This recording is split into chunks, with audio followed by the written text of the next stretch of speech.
Every living creature is born into an agreement it never signed. The body will grow, it will flourish, and in time it will change. The falcon loses the force of its wings. The ancient tree hollows from within.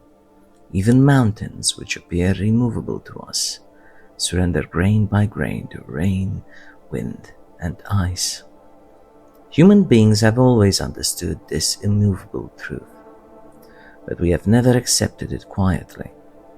We have searched for sacred waters, miraculous herbs, enchanted islands, and secret formulas. We have asked priests, physicians, alchemists, and scientists to bargain with time on our behalf. And women have carried a particular burden in this struggle. A man may grow older and be called distinguished.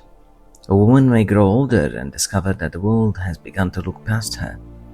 Her face is examined, her body is judged, her ambitions are questioned, her authority is too often treated as though it possesses an expiration date. But aging is not a moral failure. A wrinkle is not a defeat, and longevity by itself is not victory. The true question is not whether human beings can remain young forever. It is whether they may remain active, lucid, dignified, and necessary for as long as life continues. In the 20th century, one woman made the question at the center of her existence. She was born beside the Danube.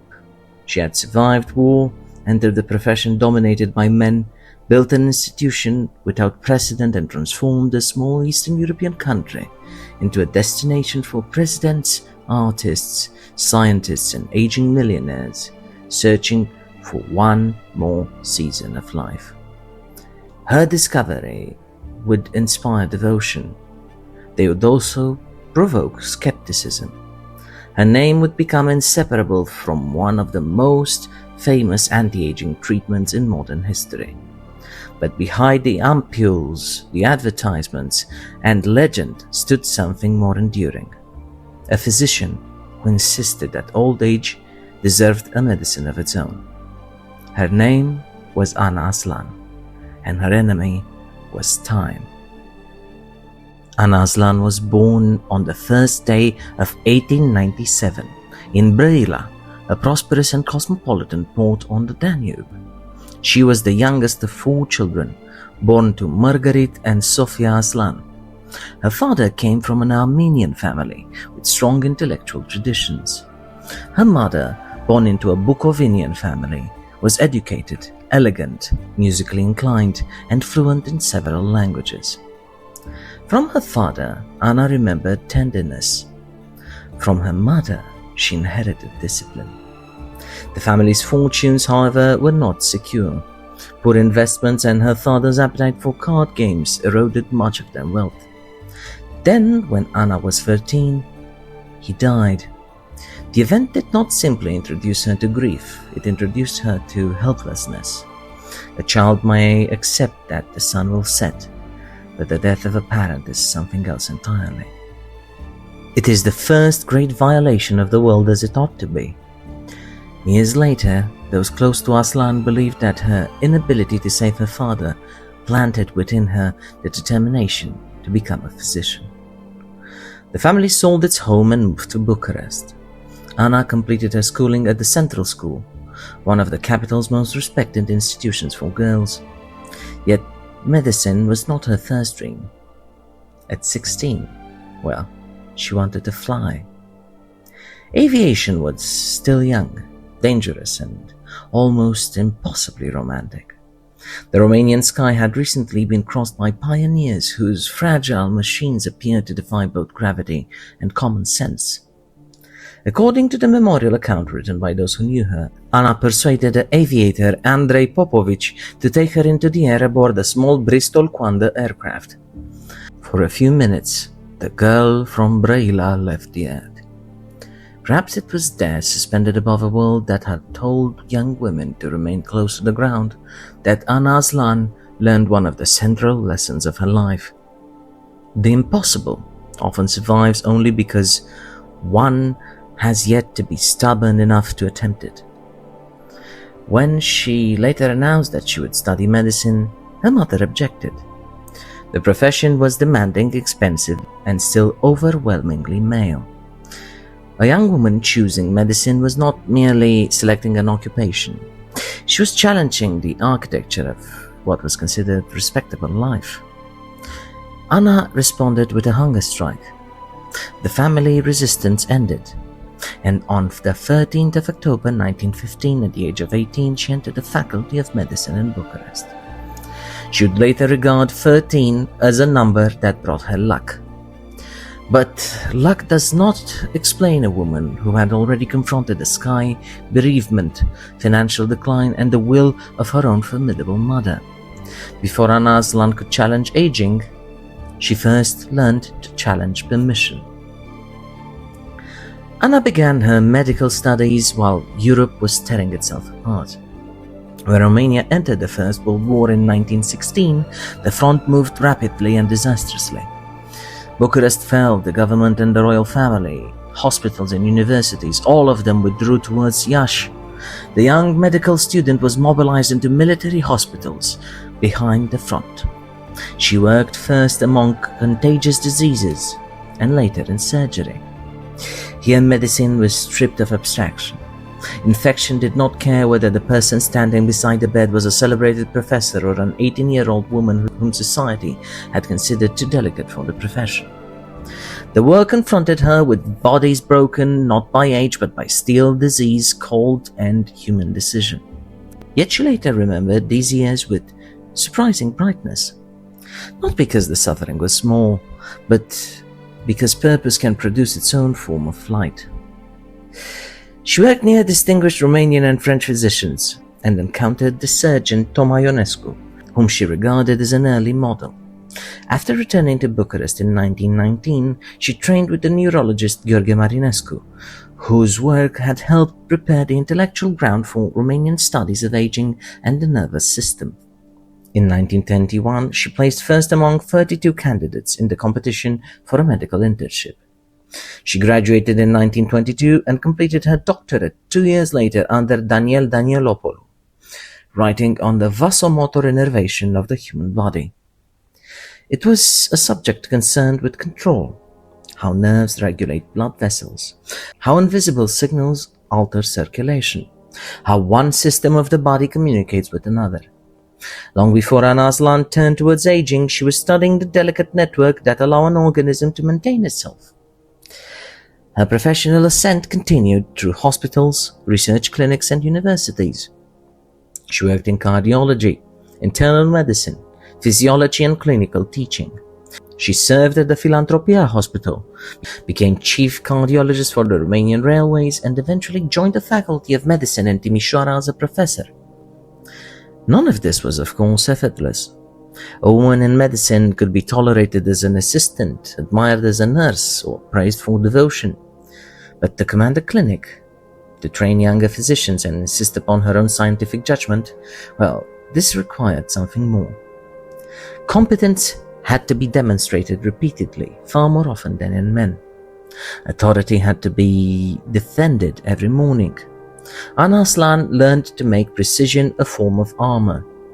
She became known for discipline, punctuality, and formidable standards. Yet the austerity was not the whole woman.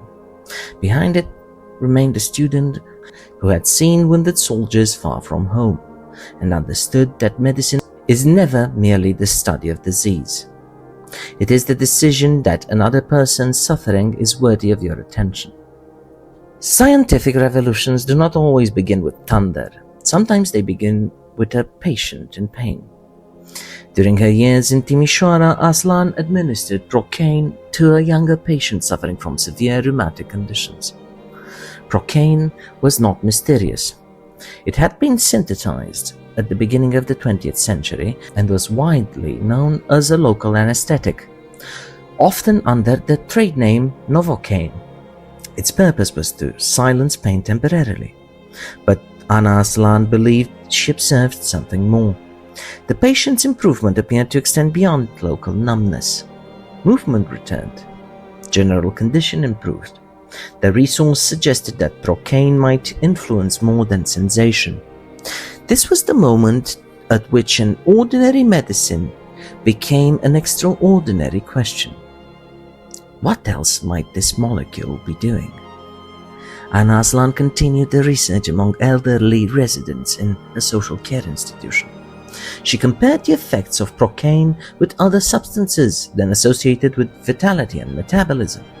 Her observations persuaded her that repeated, carefully controlled doses might produce broader effects on mood, mobility, and general function. It is important to understand the intellectual climate. In the middle of the 20th century, the biology of aging was still a frontier.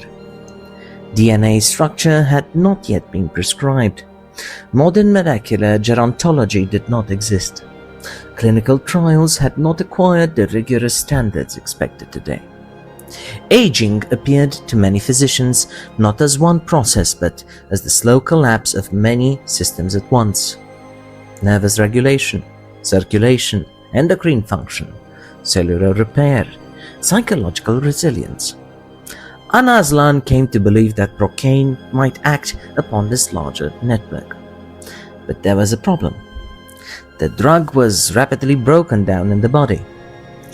With the pharmacist Elena Polovrăgeanu and a wider research team, Aslan worked to create a more stable perpetuation that could be used in small doses over long periods. The result became known as Gerovital H3. The letter H suggested the word vitamin, and the number 3 referred to a formulation that emerged from repeated experiments. The name itself was an act of ambition. Gero, meaning old age. Vital, life, not eternal youth, but life within age. Between 1946 and 1956, Aslan and her collaborators developed and tested the preparation. In 1956, she presented the work internationally at medical meetings in Karlsruhe and Basel. The response was not universal applause. Naturally, there was a good amount of skepticism. There should have been. Skepticism is not the enemy of science. It is one of its protective instincts, if you will. But Aslan had crossed the threshold. She was no longer simply a Romanian clinician exploring an established anesthetic. She had proposed that aging itself might be medically influenced. The question would carry her around the world. It would also follow her for the rest of her life. A medicine, however famous, was not Aslan's greatest creation. That would be an institution. In 1952, with the support of the influential physician and statesman Constantin Iparhon, Romania established an Institute of Geriatrics under Aslan's direction. It is widely described as the first institute in the world devoted specifically to geriatrics and gerontology. This distinction matters because old people had long been treated by doctors, but they had rarely been treated as the focus of an integrated scientific field. An older patient might visit a cardiologist for the heart, a neurologist for memory, an orthopedic specialist for movement, and a psychiatrist for depression. Aslan's institute attempted to place these fragments beneath one roof. Clinical medicine, biology, psychology, rehabilitation, and preventive care, all under one institution. And what would later be called social gerontology, the study of how retirement, loneliness, poverty, family, and social exclusion shape the experience of aging. The institute's original premise had belonged to a home for older people. Under Aslan, it became something between a hospital, laboratory, school, and social experiment. She rejected the belief that an old person should be treated merely as a collection of inevitable failures. Age did not make suffering natural, nor did it make neglect acceptable. An older body might require more patience, not less. An older mind might carry fear beneath irritability. A patient who appeared withdrawn might not have lost interest in life. The world might have simply stopped asking for that person's contribution. Aslan's program therefore extended beyond the prescription pad. She emphasized movement, nutrition, intellectual activity, social contact, and continued purpose. She argued that retirement could itself become psychologically dangerous when it moved identity, routine, and usefulness at once. In this, Her vision was larger than Gerovital. It proposed that longevity might be social as well as biological. What good is an additional decade if it is spent abandoned? What triumph is a longer life if the individual is treated as though his life had already ended? For women, this question has particular force. Across generations, many women have spent their youth caring for children, husbands, parents, and communities. Yet when their labor is no longer required, they may discover how little society has built to care for them. Aslan's work insisted that these lives remained medically, socially, and morally significant. In 1959, she helped found the Romanian Society for Gerontology and Geriatrics, a national school developed around her. Doctors from Romania and abroad trained within the system, and the institute became a model discussed internationally. A woman who had once needed to starve herself for the right to study medicine now directed a field of medicine that barely existed when she was born. By the 1960s and 1970s, Aslan was no longer simply a physician. She had become something of an international phenomenon. The promise attached to Gerovital traveled faster than scientific caution ever could. Newspapers spoke of rejuvenation. Visitors came to Romania from across Europe, the Americas, Asia, and the Middle East.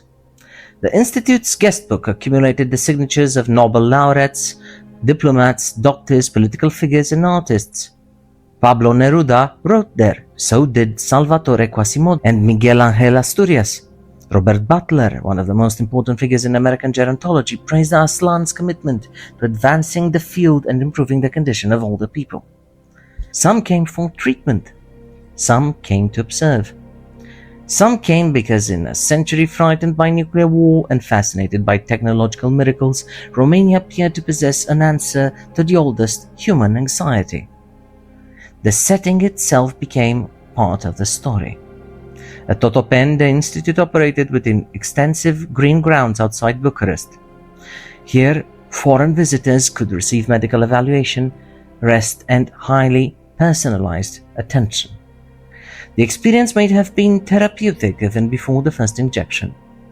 To be examined carefully, to be listened to be told that age did not make one irrelevant. To enter a place where old age was not hidden, mocked, or hurried. These things possess power. Aslan's image became inseparable from the atmosphere. She was small, elegant, and impeccably composed. Those who knew her remembered large, green-brown eyes in which intelligence, irony, and curiosity seemed concentrated. She could move among presidents, royalty, and celebrated artists without appearing dismissed by their status. In a political system whose leadership was overwhelmingly male, she exercised a different form of authority. She had no army, no party organization, no inherited title. She entered grand rooms carrying a medical bag and the reputation of having confronted time itself.